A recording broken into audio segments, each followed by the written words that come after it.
Good morning once again. I am Sam Cobbs, CEO. Thank you. Thank you. And I am the CEO of the Tipping Point community. As some of you have heard me say, this Tipping Point breakfast has always kicked off the holidays for me. I've been to almost all 15 of them, all different, all moving, but all very inspiring. Inspiring because it brings us back to reflect, to get re-energized, and to care for each other. That's what the holidays are all about. And this year, I am thrilled that we're back in person.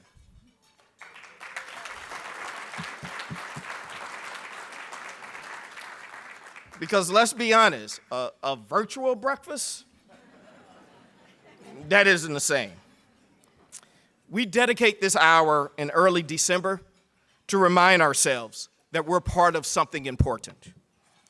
Listening to these stories allows us to focus in on the we. 2 years ago on this stage, I assumed the helm of Tipping Point when Daniel passed the baton to me. I spoke about how the organization was ready for this transition because of all of the work that had been put in over the years by many of the people in this room. I spoke about how I was assuming an organization that wasn't in trouble, but was thriving.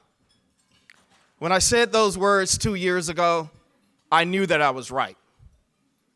Well, at least I was pretty sure. Then just 3 months later, COVID hit, and you proved just how right I was. COVID changed everything.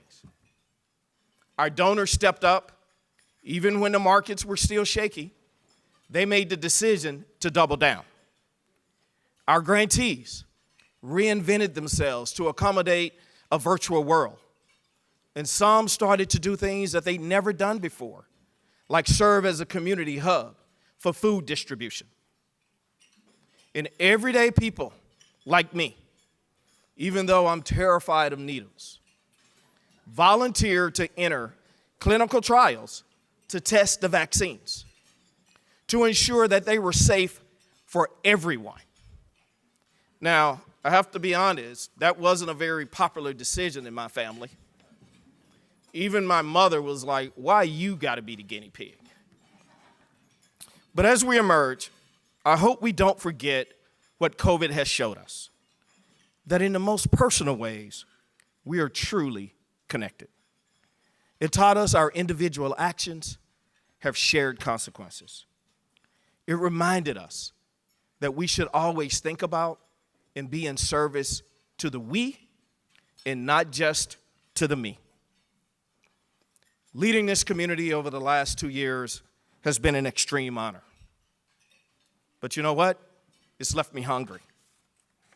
It's left me hungry because I have seen glimpses of what is possible if we unleash the full potential of Tipping Point. Going forward, we must continue to do the things that Tipping Point has always done, finding the best leaders, organizations, and interventions, then arming them with unrestricted funding, customized support, and research to help them get better. And we will hold tight to our model that relies on the generosity of our board to cover our expenses so that every dollar goes where it's needed most. But, as Daniel always says, we need to do more. Our work must go further upstream to treat the root causes. That means working to change policies that prevent people from getting ahead. And it even means shifting the way people think about the Bay Area so that what we see every day isn't just unpleasant. Inadequate education, unstable housing, and people sleeping on the streets. 1 in 5 people that can't meet their basic needs. That's not just unpleasant. It is unacceptable. And as some of you may have seen, we recently launched the Made by the Bay campaign around town. Our goal is pretty simple. we want to remind people what it is that they love about the Bay Area. Because we only fight for what we love. Combine this community with a new appreciation in the power of the we. With love for our home, now that's a recipe to unleash something truly spectacular. Over the next hour, you're going to hear snapshots of extraordinary poverty-fighting efforts. I urge you to listen to each story, but also consider them in combination. If you do that, I hope you'll leave with an overwhelming sense of pride for the resiliency of this community. And now it is my privilege to introduce our first honoree, Bay Area Community Services, or BACS.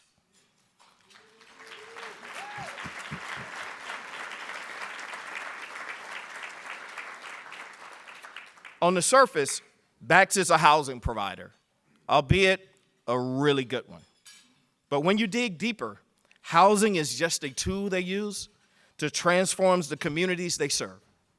Since 1953, they've rooted their work in place: neighborhoods, churches, and streets. And then they do whatever it takes to achieve success for their clients and community. Last year alone, 840 BACS clients transitioned to permanent housing. And 82, yes.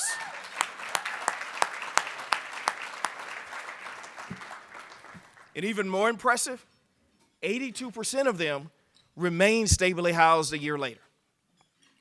Executive Director Jamie Alamanza has tripled BACS' reach and serves as a mentor to up-and-coming leaders in Tipping Point's new program supporting leaders of color. Please join me in welcoming Jamie.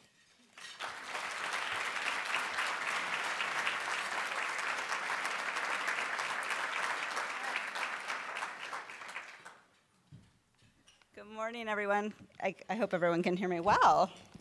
I'm not going to be overwhelmed here. Thank you, Sam Cobbs. And it really is just such a privilege to be here this morning. This is my first Tipping Point breakfast, but I heard that it's world-renowned, so it's just really nice to be in front of you and just have the privilege for that. I want to tell you a little bit about who I am as a leader, and certainly you'll hear kind of the story of BACS and our investment in the community. By the time I was hired as the executive director of BACS at the age of 29, I'm not 29 anymore, I felt like I had already lived my whole life. I had had 2 kids. I'm the first in my family to get a master's degree, which is a big accomplishment for me. I had to provide for myself from a very young age, and so kind of grew up, poor. And I always think about my brother who says, "Were we really poor as a kid?" And we were actually very poor, but it's nice that we didn't know it at the time. So I got my first job at the age of 15. I was an office manager for a dermatologist who worked in primarily Richmond and the Vallejo areas. Dr. Carlton, who's a mentor to me to this day, he took Medicaid, which is the primary funding stream for the people that we serve. And to this day, he treated so many of the same people that BACS serves today, right? So people that are extremely kind of on the fringe, marginalized, poor, et cetera. So we saw all kinds of cases at Dr. Carlton's office. One day, and this is again at the bright age of 15 or 16, he called me into his office to assist with a patient who had, and I'm sure there's some doctors in the audience here, who had delusions of parasitosis, right? So this was a patient who was convinced that she had bugs crawling on her body, but she had delusions, and the bugs were actually rocks, and so she brought in kind of this vial of rocks, and but she was convinced they were bugs crawling on her body. So Dr. Carlton asked me, he had me kind of look under the microscope with her present, and he had me place each bug in a little specimen jar.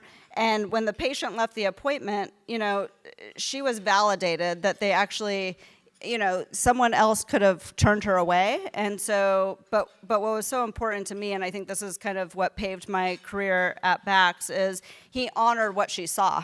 which they weren't bugs, they were rocks. And so this is a dermatologist who could have just said, get out of my office, et cetera, et cetera. And it turns out that she would come back to the office twice a week. He would see her for free.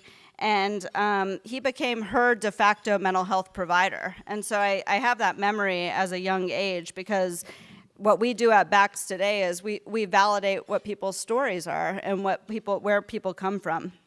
So that job taught me lessons that I still use today. That if we were diligent enough to wade through the bureaucracy, because there's a ton of bureaucracy, and I would like to give that message to this audience, of Medicaid, we could unlock life-changing resources for the community that we serve. That healing can only happen at the pace of those that we serve, and that health is so much more than the physical symptoms, right? And so when we think about the people we see outside that are really struggling, we're seeing so much. And so I think for this community of Tipping Point, it's really thinking about all of us and what we all think about and in terms of our physical health. So at BACS, we view housing as a prescription for health. We've built the structure to support it. I've invested a ton of infrastructure in the 12 years I've been at BACS, and there's more to go.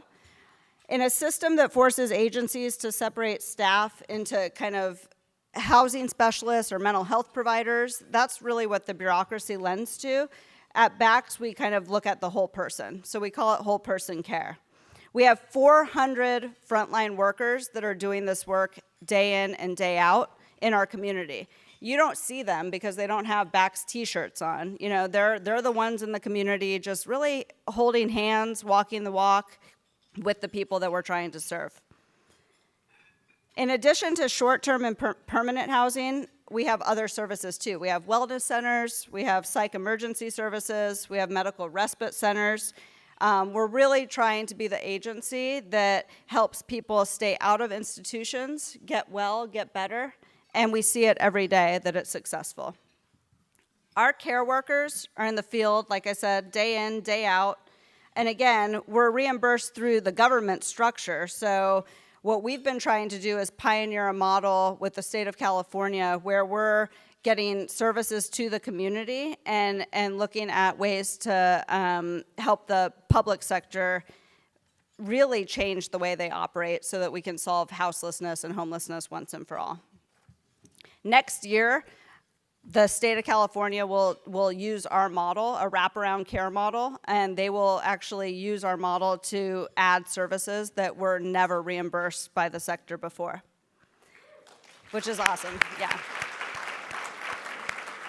So I don't know how many people remember, but when the governor, speaking of the government, when the governor was in Oakland this summer, you may remember that he was in Oakland actually, and a gentleman actually threw a water bottle at his head at an event that he was in downtown Oakland.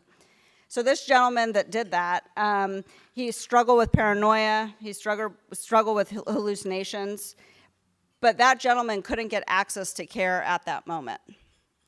And so he was houseless, he was struggling, and the court referred him to BACS after that incident. We knew that traditional housing options weren't going to be an option for him because of just the struggles that he had. So we did something very innovative. We put a trailer in the back of one of the homes that we own. So we own a lot of single-family homes, and my colleague is going to talk a little bit about that project right after me. And we put a trailer in the back of one of our homes, and it was a trailer that he could feel kind of contained and successful in living. So to this day, he's out of jail. He's stayed out of jail, and he's accessing resources in the community. He's living with us, and he'll live there permanently as long as he needs to in this kind of very innovative approach. So our participants, or our clients, they're the hardest to serve. Over 80% of them have a diagnosis of mental health issues. They struggle with substance use because of the peril of what it takes to live on the streets. That's not the entire homeless population, obviously. About only a third of people actually who are homeless have mental health diagnosis or substance use diagnosis, so I want to put that in the forefront. But the people that BACS serves are the hardest to serve. They're the ones that, they've kind of gotten kicked out of 10 programs. They've, just really had just 1, 2, 3 challenges in their lives.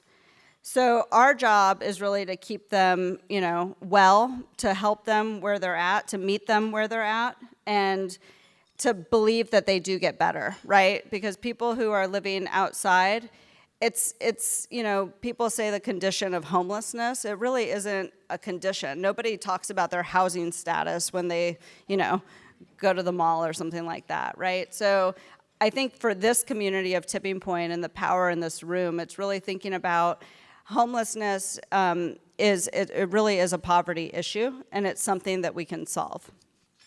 And people get better. When you put a roof over someone's head, things clear up, right? So imagine, and not being presumptuous here, but imagine if you were living outside and you had to go to your job, right? Where do you take your shower? Where do you brush your teeth? So people do get better when they have a roof over their head, and that's the job of BACS. And I think that's the job of everybody in this room with the Tipping Point community. So we've housed 5,000 people in the last 3 years at BACS. Yeah.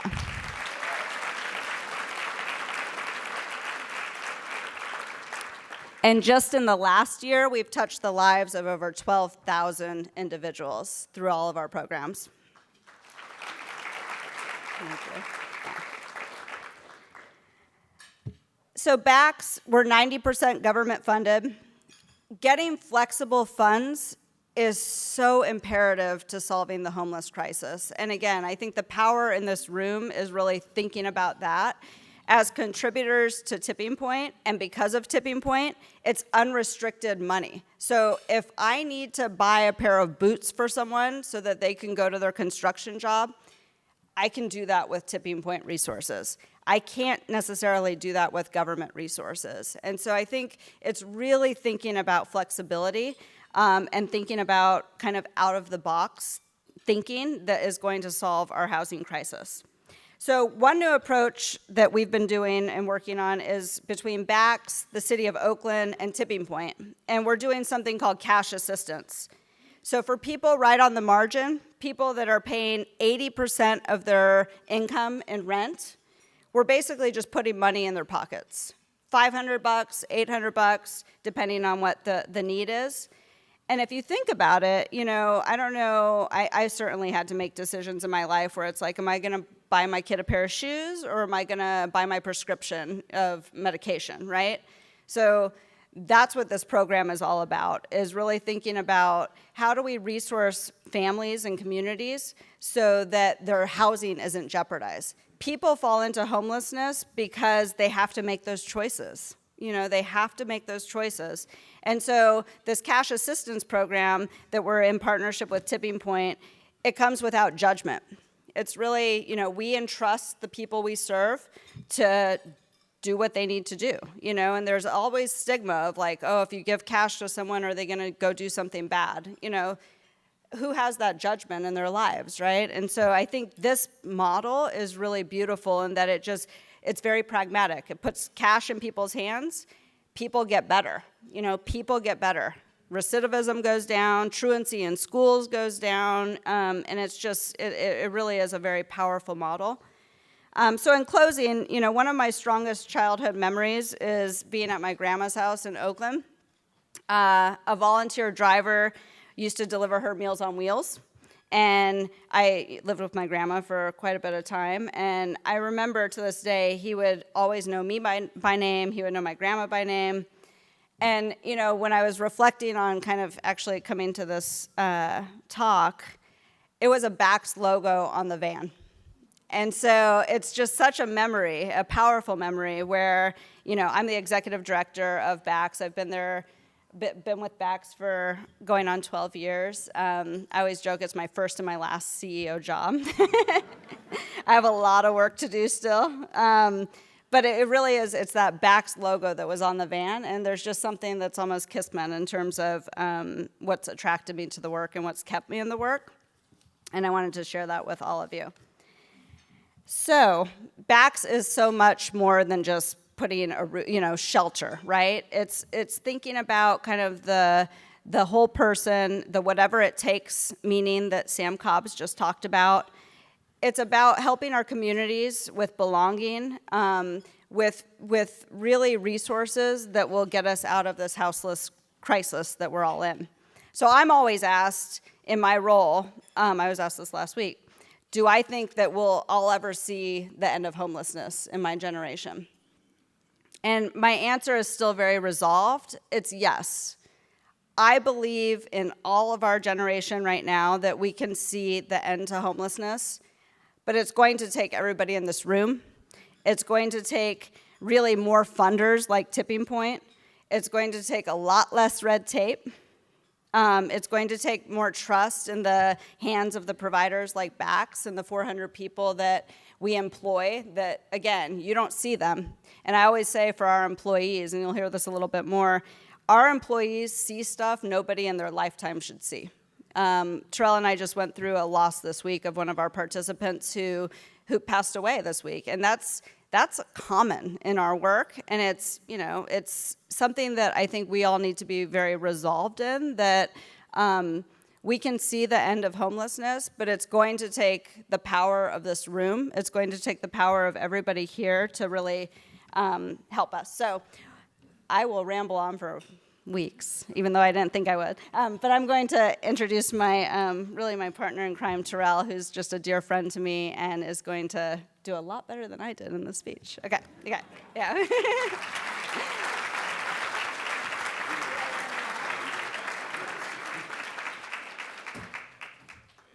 Good morning, folks. Thanks, Jamie. I always knew I would work in the community. I just didn't know how. The path that got me here started back in 2011. One night, my cousin and best friend, Billy, and I, we were having a heart-to-heart talk. He had just returned home from graduating at Southern University in Louisiana. We seen friends go to jail. We lost loved ones. We were just talking. He said, the one thing that can't be taken from you is an education. Not even 12 hours later, on my 30th birthday, he was killed at a nightclub in downtown Oakland. I knew if I could do one thing to honor my cousin, it would be to go back to school. Not even 2 years later to the date, on my birthday, I received my acceptance letter to UC Berkeley.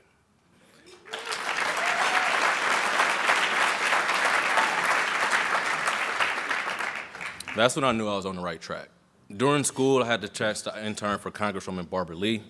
I worked for Mayor Libby Shaft, and also Supervisor Keith Carson in Alameda County. I had the chance to go to the White House for a part of My Brother's Keeper, Obama's initiative, My Brother's Keeper. That was a great opportunity. We had partnered with BACS on a number of projects. I knew I wanted to get my boots on the ground, just wasn't sure how. A decade ago, you could rent a studio in Oakland for about $500. Now, that won't get you a bunk bed in a room with strangers. Most of our clients receive around $336 a month. Not much you could do with that. Back in the 80s, BACS leadership had an idea. What if we purchased single-family homes in neighborhoods and rented them out to folks? They bought several properties and charged a small percentage of the folks' income to cover the cost of operations. The model worked. It was a success. It gave BACS the flexibility to place people in neighborhoods that were born and raised and felt comfortable. With how expensive homes have gotten, BACS, we haven't been able to acquire as many homes until COVID hit. When the pandemic hit, the state opened up funding to help convert vacant hotels, motels, and homes into housing. We put in an application, partnered with the city of Oakland, on our neighborhood model. We didn't think we would get it because the model was pretty new. But with our luck, they granted our application and it was accepted. There's a science to finding the right homes. We look in the neighborhoods for grocery stores, churches, hospitals, transportation. Of the 50 homes we looked at last year, we put in offers on 25, and we were able to close on 15.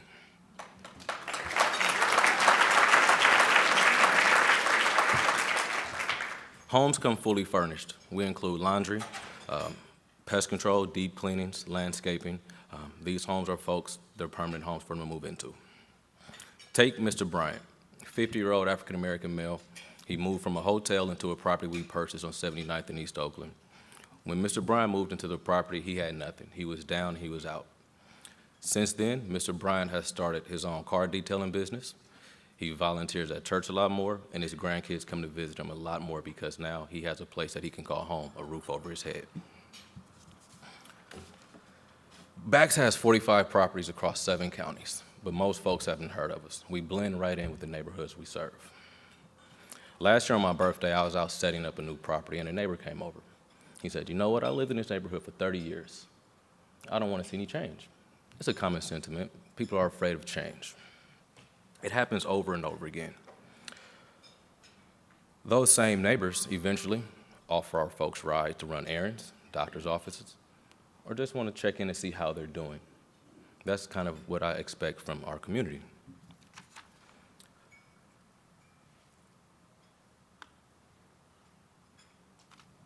That's all.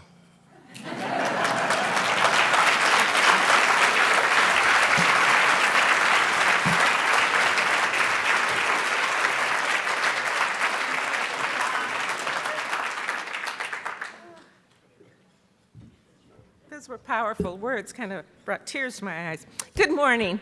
It's a pleasure to be with you all today. My name is Maria Echaveste, and I'm a member of Tipping Point's Leadership Council. I've been a corporate attorney, a deputy chief of staff in the Clinton White House long ago, taught at UC Berkeley Law on issues of immigration, education, and other civil rights. It's what you might expect from a former farm worker who wants others to have the same opportunity. But what isn't on my resume is that I'm an avid sci-fi reader. You may be wondering what that has to do with anything, but stick with me. We all likely imagine things when we hear the word sci-fi: hovering, driverless cars, robots cleaning our homes, superhighways high above the ground. But take a look around. That far-off world is quickly becoming our reality. Automation and AI are no longer the future of work, they're here, increasingly center stage. 50 years ago, you could get a high school degree, join the UAW, or the Steelworkers Union, and make a comfortable living. Today, those first rungs on that ladder are disappearing as more QR scanners are installed in restaurants, or more self-checkout machines are installed in the supermarket. The stakes are getting higher. It takes 5 minimum wage jobs to make ends meet here in San Francisco. The genie's not going back in the bottle. So the question is, how do we work as a society and as a community to ensure dignified lives for everyone in our modern world? I got involved with Tipping Point because I saw how clear-eyed they are as they grapple with this question. There is a commitment to investment in solutions that impact individual lives, while also stepping back to create real structural change. This morning's next honoree, JVS, is also doing both. JVS has developed job training programs with a focus on career-sustaining industries, including healthcare, financial services, technology, and trades. They forged deep partnerships with major Bay Area employers like UCSF, Workday, and SFMTA. More than 80% of JVS graduates get jobs starting at $30 an hour. 2 years later, they have increased their earnings on average by 91%. At the same time, JVS is influencing policy. This past year, they sponsored 3 pieces of legislation to increase opportunities at all levels of the workforce, all of which passed, and 2 of which were recently signed into law. We have the power to determine the future that awaits us. We must collectively, as individuals, as philanthropists, as business and civic leaders, support ways for people to get ahead and support leaders like those at Tipping Point and JVS who are working tirelessly to do that. I'm honored to introduce Lisa Countryman-Quiroz, CEO of JVS, to tell us more. Thank you.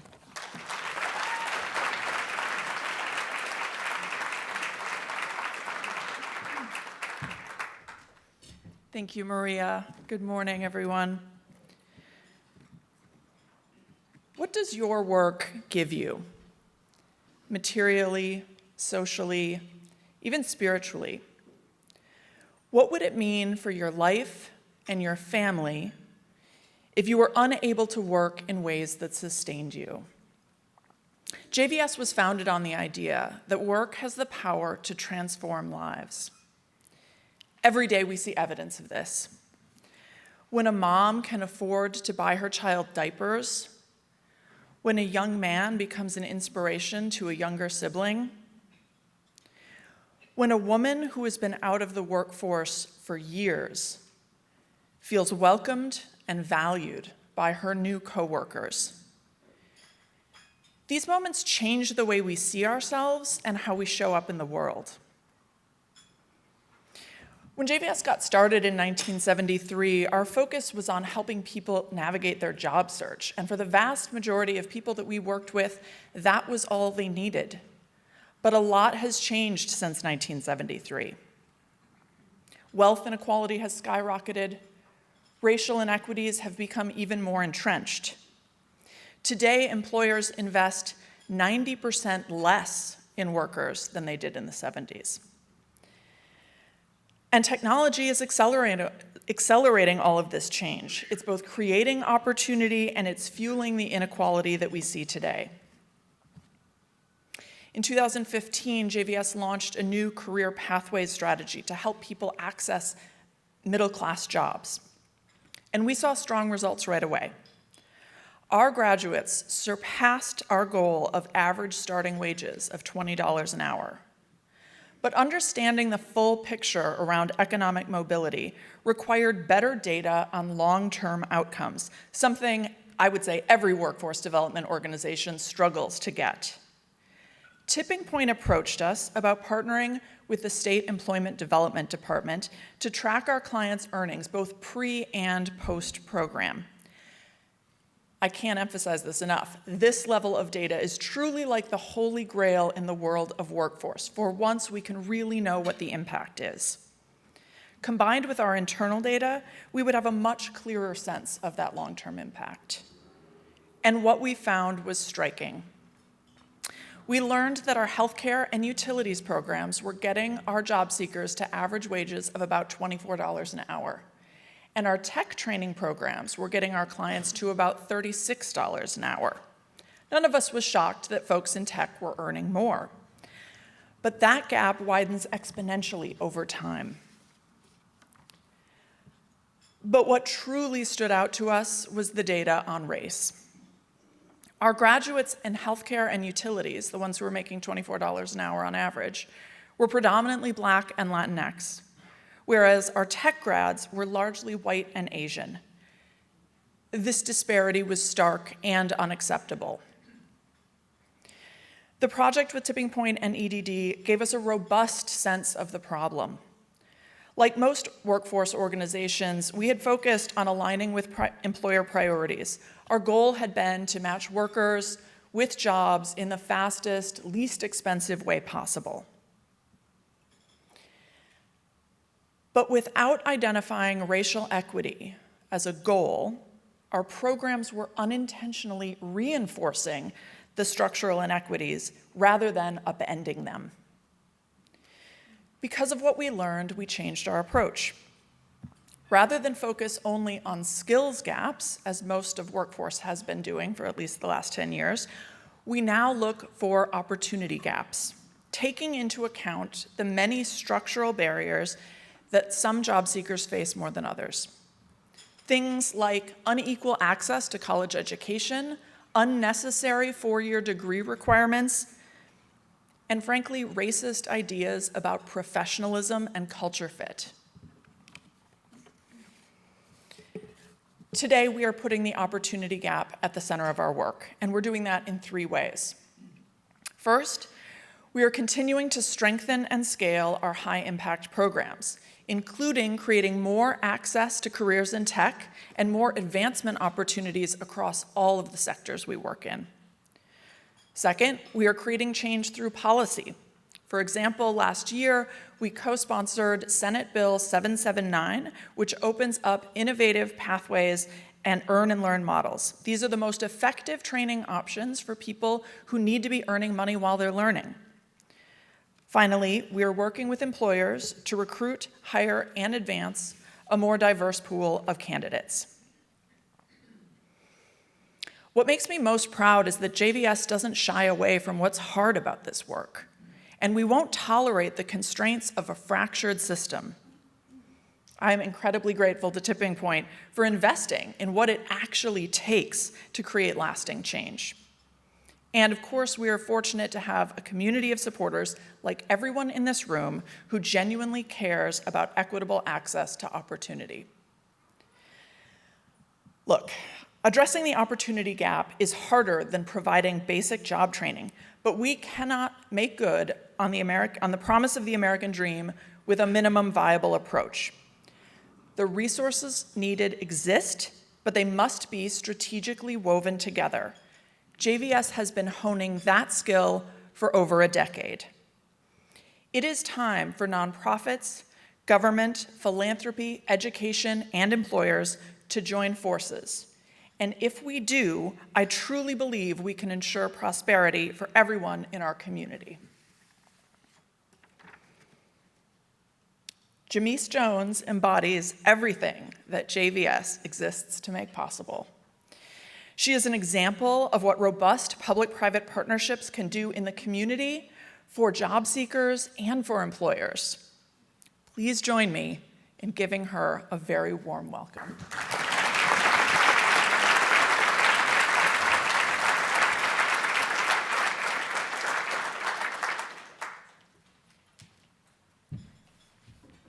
Good morning. A few years ago, I was down at the Department of Human Services office attending the Welfare to Work program.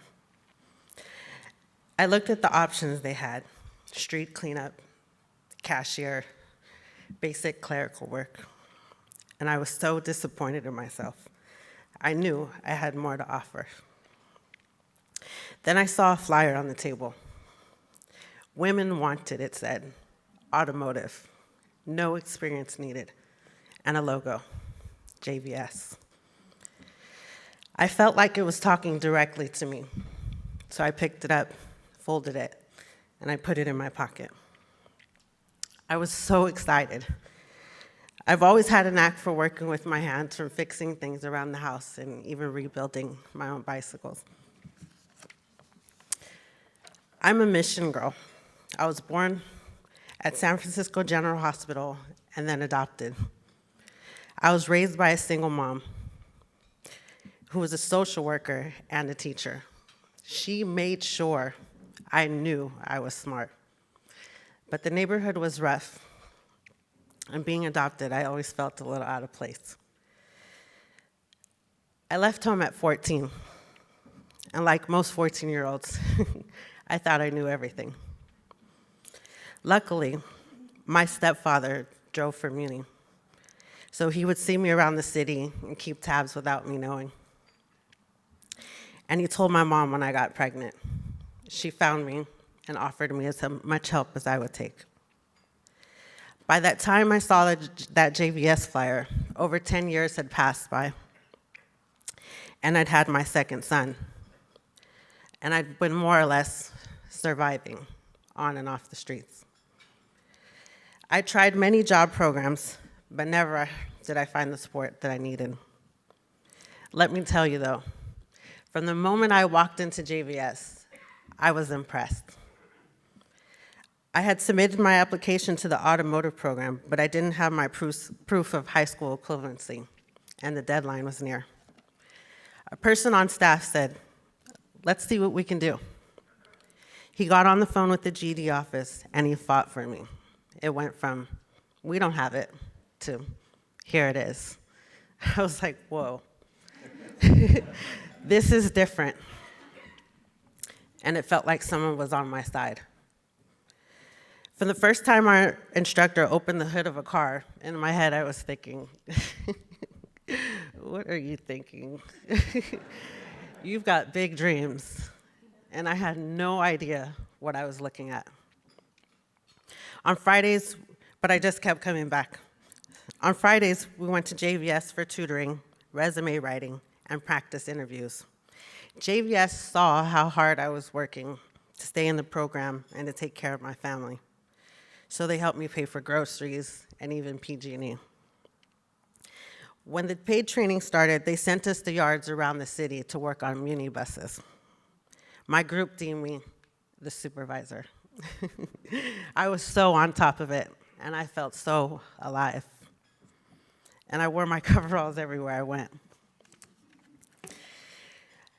I applied to lots of jobs, but didn't get many calls back, while men I knew who were less qualified did. I almost gave up. But JVS kept checking in on me. With their guidance, I got hired as a technician at Skip Scooters, Valvoline, and even a Volvo dealership. But what I really wanted was a position with the city, so I kept applying whenever there were openings. Then one day, after months of waiting, I got the call. The city and county offered me a job as the first female apprentice automotive machinist.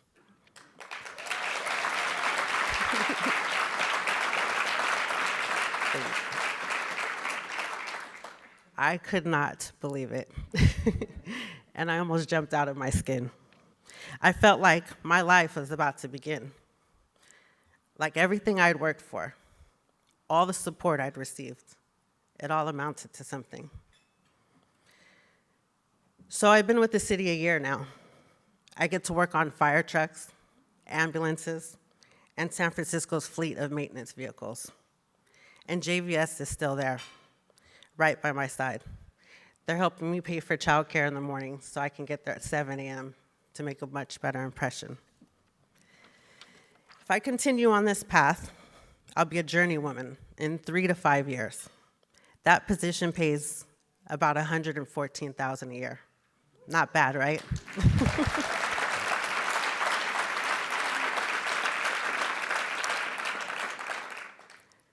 Sometimes I think back to that day, the Welfare to Work office. Never did I think I'd be where I am now. I can see myself buying a house, supporting my sons, making sure my youngest stays in the best schools and my oldest has a place to call home. Now, I love my city, but unless you come from money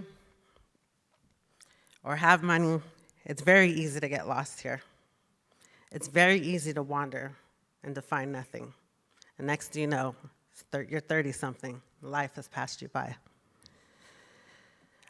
But I'm proud that this is a place where I made myself. I didn't get pushed out. I'm not wandering. I have a place in it. Not only that, it's an important place. I'm a part of maintaining the machinery that keeps this city together, the machinery that keeps us all connected. I hope to be an example that anything is possible. I want to open more doors for people who are considered low income or who grew up under the poverty line to have a life of opportunities, a life of abundance, our refrigerators full, and our kids happy.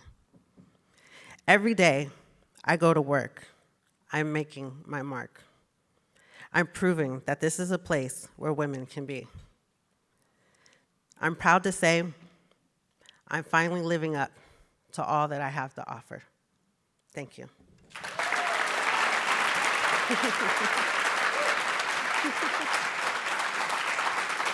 Thank you.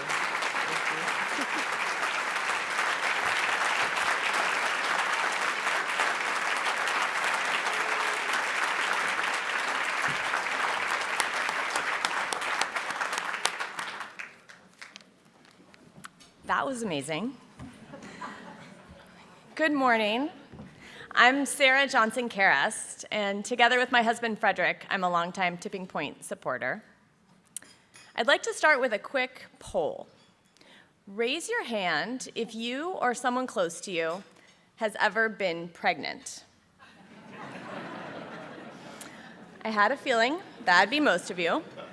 Now, keep your hand up if that pregnancy was exciting, but also scary and stressful at times. Okay, many of you. So for the next few moments, I want you to hold on to that idea that pregnancy can be a time of stress. It's something that is so real, but we don't talk about enough. When I was pregnant, I was blown away by how terrified I felt at times, and I'm an obstetrician. Yeah. I had some medical complications, but I also had a lot of resources and support to balance that stress and keep me safe. I had doctors I trusted, I had my family, I had a therapist, a doula, to get me through that journey. But that's not everyone's experience. As an OBGYN at La Clínica de la Raza, which is a community health center in Oakland, I have many patients who experience inordinate stress from factors like immigration challenges, job or housing instability, or insufficient access to education or other opportunities. I'm imagining, people we've heard from and challenges that they were facing while they were pregnant. Many of these factors are rooted in racism, which brings a stress and trauma of its own. This could be systemic, like redlining policies that restrict access to housing, or individual, like not getting pain medication when you need it. Stress that's not balanced with recovery and support can make you sick, mentally and physically. It can affect the development of your unborn baby. In our country, Black mothers experience the highest rate of death during childbirth and preterm births. Black infants are nearly twice as likely to be born at a low birth weight. These disparities affect all Black women, regardless of age or socioeconomic status. It's the result of stress, often experienced over a lifetime, combined with the sensitive moment of pregnancy and the reality of racism in healthcare. And yet, pregnancy is an incredible moment of opportunity for supporting mothers' well-being and for protecting the well-being of the next generation. Investing in early childhood programs has always been part of Tipping Point's strategy. But I am especially glad to see them invest in programs specifically aimed at supporting Black families as they navigate the journey of pregnancy and early parenthood. This morning's next honoree is Embrace, a clinical program developed to give Black pregnant people and families an opportunity to receive care through the lens of racial equity. Their team of Black providers sits right in the middle of that equation of care, offering a support system, medical care, and community. Just this week, Vice President Harris hosted the first ever White House Maternal Health Day. She acknowledged the inequities we see and put forth several solutions, all of which Embrace is already doing. I've admired Embrace for some time now. Co-founder and co-director Markita Mays has been in the Tipping Point community for over a decade as a clinician within UCSF's Child Trauma Research Program. It is my honor to introduce Markita.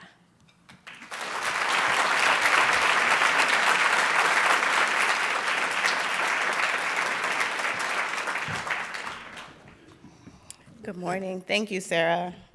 The scariest thing is walking up here in heels after 2 years of not having to really put them on in front of an audience. My great-grandmother used to sit in the front pew at church during children's service and mouth to me to talk slowly and to stand tall. I welcome her spirit and the ancestral lineage of granny midwives and baby catchers whose shoulders I stand on. When a family is referred to Embrace, the first thing they get is a love letter. It says, "Dear Black birthing family, we welcome you to a journey of love." We tell them that we are building a village around them. We remind them that birthing Black legacies to safety is ancestral. We say this because this is truly a matter of life or death. From the time of slavery, Black women's bodies have been used as objects and tools, as the experimental laboratory that built the field of OBGYN. There continues to be a code of silence around this history and the inhumane, unjust treatment Black women have endured for centuries. Today, Black birthing people are 3 to 4 times more likely to die during childbirth, and Black infants are 3 times more likely to die in the first year of life. In 2018, Andrea Jackson, an OB, and Melinda Fowler, a nursing midwife, shared they were getting ready to launch group prenatal care for Black women at UCSF. My ears perked up, and immediately I asked, have you thought about integrating in mental health services? In my work to that point, I received referrals when children were under 5 years old after a trauma had occurred. I wondered how much suffering could be avoided if I'd seen those parents during pregnancy. Without thinking twice, we formed a partnership to pursue a collective mission. This pivot to focus on Black maternal and infant outcomes did not fit within my original Tipping Point grant expectations, but when I shared how I wanted to repurpose my funding, I was given the green light. Go do it, Tipping Point said. We're behind you all the way. Embracing the pilot phase taught us many things. I want to highlight 2. First, when we offered mental health services after a problem had been identified, our moms weren't willing to engage. They felt stigmatized, they felt pathologized. So we started offering it at intake, and all of our moms signed up. We began to normalize it as holistic packaged care. Second, traditional group prenatal care ends before the baby is born.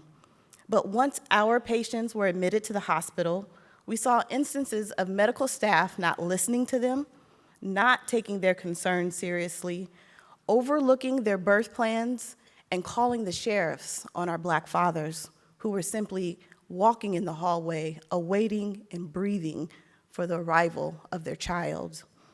Now, Embrace is present during labor and delivery as a buffer.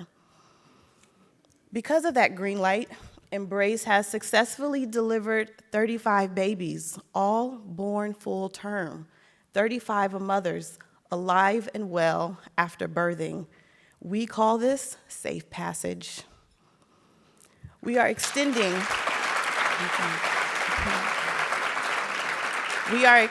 this safe passage care through the Department of Public Health with a sustainability plan that no longer depends on Tipping Point.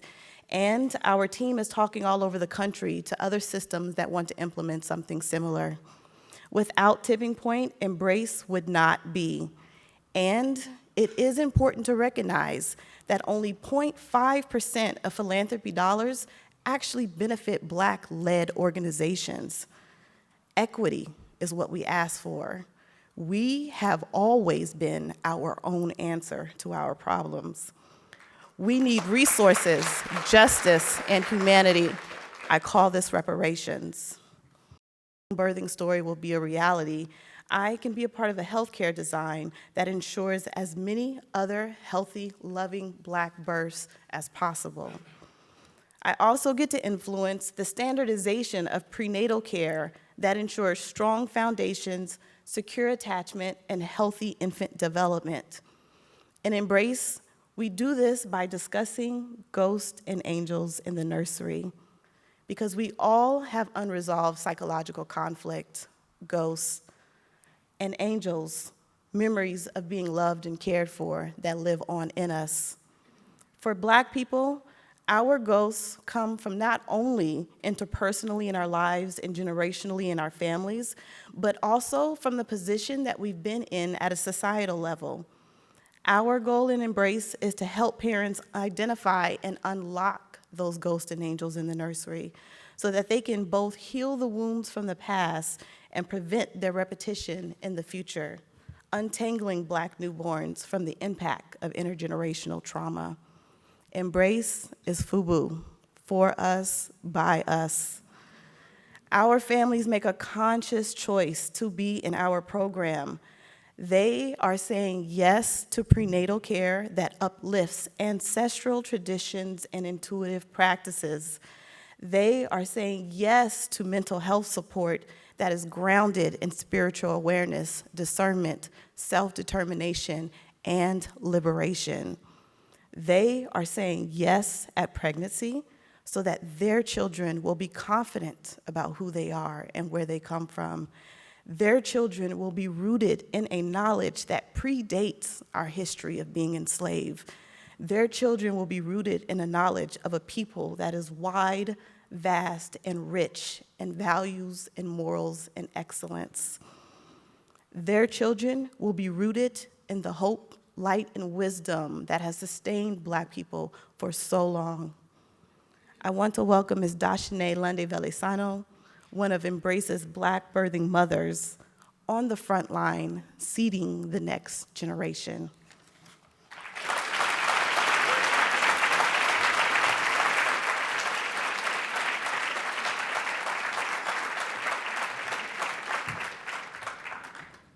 Good morning, everyone. Thank you, Markita. So, after a decade of working in the reproductive health field, I know what a typical prenatal visit looks like. It's 20 minutes in and out. They take the measurements of the baby. There's no mental health check, no emotional check. There's no communion there. It's just an appointment. I remember when Dr. Jackson first talked about pregnancy centering for Black mothers. As the medical assistant on the team, I was excited to go deeper with patients. Then I heard about the mental health part. And I was like, this is amazing. Because in the Black community, therapy is so taboo. Little did I know, I was helping to build a program that I one day would be a part of. When I found out I was pregnant, my partner Brendan and I were coming to grips that maybe we didn't work out in a relationship. But we both wanted to have a child, and we trusted each other. We knew we would raise this child and love this child regardless. One thing I love about Embrace is that partners are included. Brendan came to everything, even my blood draws. We met as a group about once a month to discuss concerns and expectations around pregnancy and labor specific to Black women. The curriculum included nutrition, yoga, and self-care. Embrace helped me create my birth plan, like to the T. I listed all my requests, like no epidural, unless I used a safe word. I wanted white Christmas lights hung around the room and a lavender diffuser. My biggest fear was a C-section. I had heard horror stories. I thought if I got one, I wasn't gonna make it out alive. A week after the baby was due, I got induced. Markita arrived at 7 a.m. to meet me. Dr. Jackson, the OB, Melinda, the nurse practitioner, and Talita, the doula, were all there as well. I needed an emergency epidural at 9 centimeters. After pushing for 3 hours, Dr. Jackson said, I know you don't want a C-section, but at this point, the options are forceps, vacuum, or a C-section. I chose forceps. They then let Brandon gown all the way up. On the last push, he pulled the baby out and turned her over. The moment was perfect. Talita played the song we played throughout my whole pregnancy.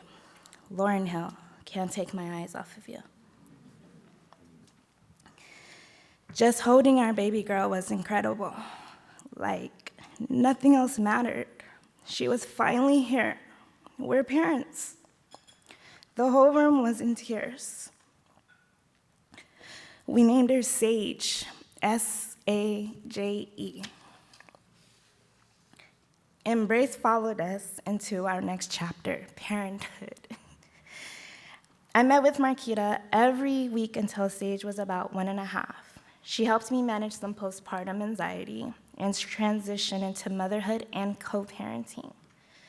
She made sure no matter what was going on, Sage was the focus for us all. Sage is now 2.5. She's here today.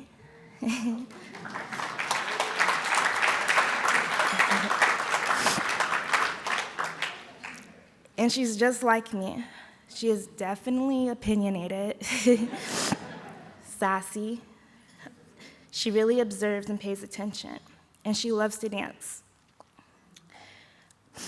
I want Sage to understand what makes her happy, to outlive whatever her happiness is and not feel guilty. I want her to know what loving self is, knowing her worth, knowing her value. I want Sage to know that she helps me find that for myself. My mom was 16 when she had me. My biological father was selling drugs at the time. He wanted to build a family, but he also wanted to make one more drug move before he settled down. My mom said no. If you can't be all in, then I have to let this go. They broke up. Even though she was young, my mom knew she wanted more for me and for us. She made a conscious choice of love and responsibility. Embraces my conscious choice of love and responsibility. If you have the level of support I did through my pregnancy, you trust that your providers hear you. They're listening. They're doing everything in their power to execute what you want. Right after I had Sage, I remember I looked around the room, and it felt like family. If we could take that feeling and put it into the world, maybe things would get a little simpler. Maybe it doesn't have to be so complicated. I want to say thank you to my mom, who's here today. I'm amazed by you. You are my inspiration, the angel in our nursery. And I want to say thank you to Embrace, my sisterhood. I'm convinced that today I am a better mother because of you guys. Thank you.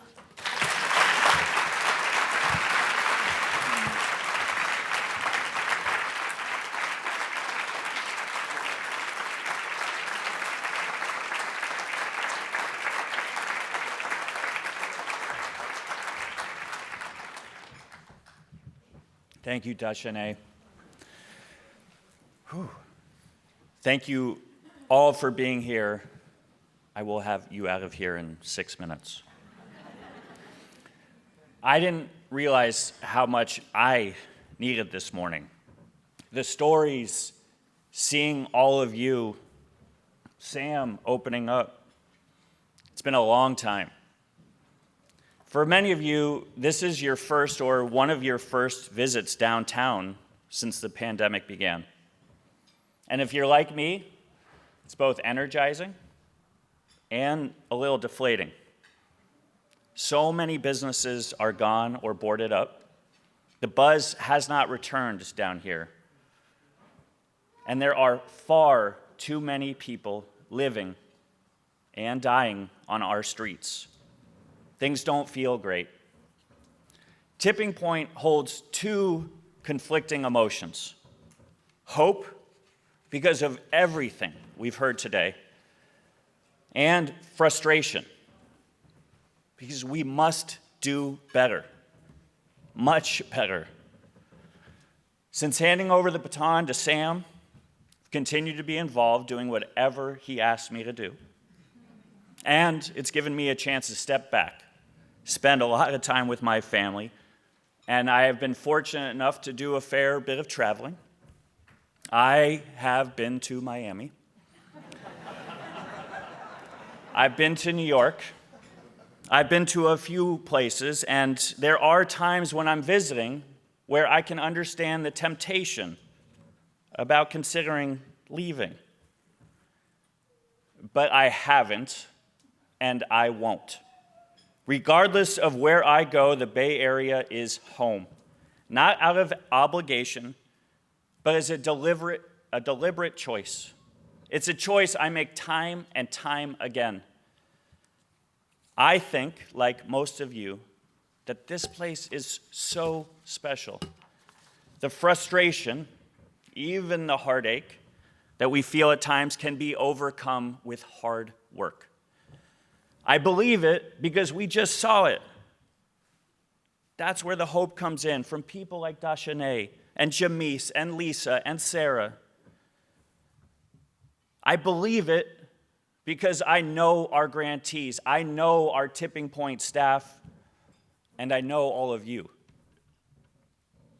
It's not easy, but we can hold both emotions.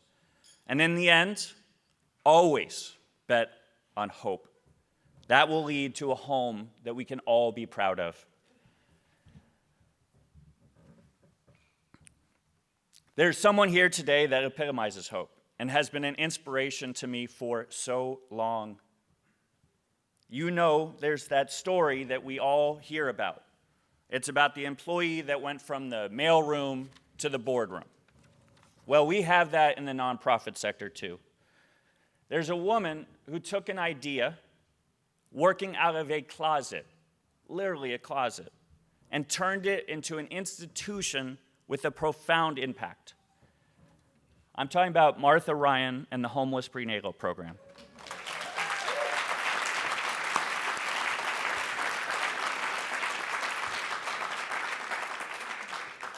After 32 years, and now serving 3,500 clients annually, Martha has announced her retirement. And we don't usually acknowledge executive transitions, but this one is different.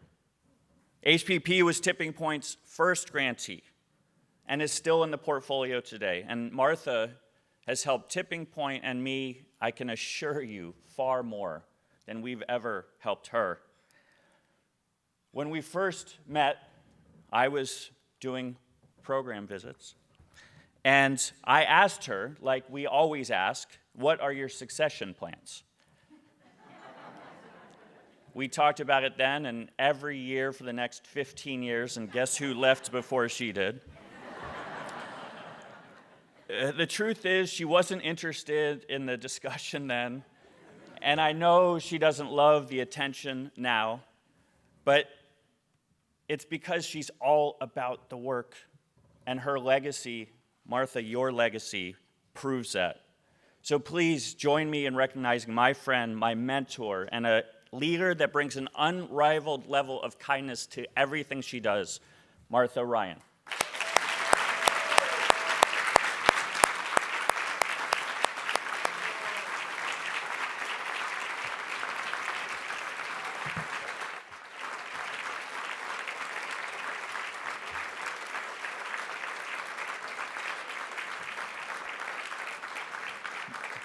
Martha, I'll give you a hug after.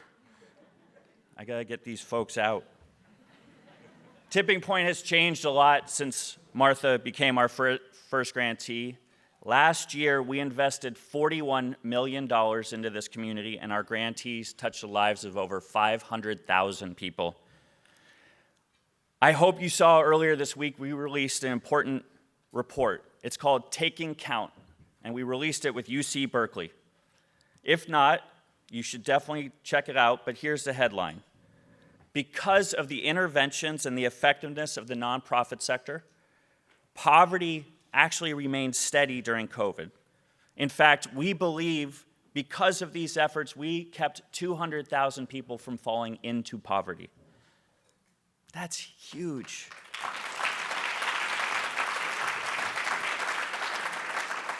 Because it means that what we're doing works. As Sam said, I always say, it's because of all of you We just need to do more. And because of this room, we can. Now, Sam, come up here and have the last word.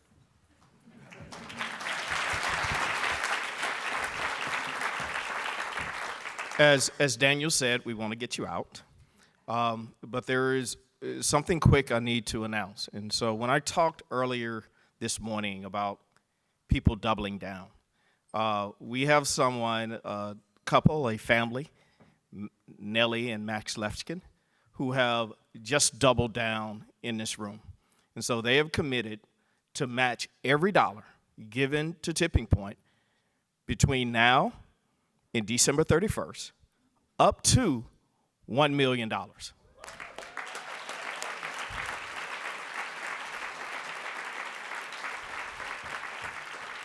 The only requirement was that we don't recognize them in the room, so I'm going to look over here and not look at her. But we hope you will think about us in your year-end giving. Thank you. Have a happy holiday. Be safe.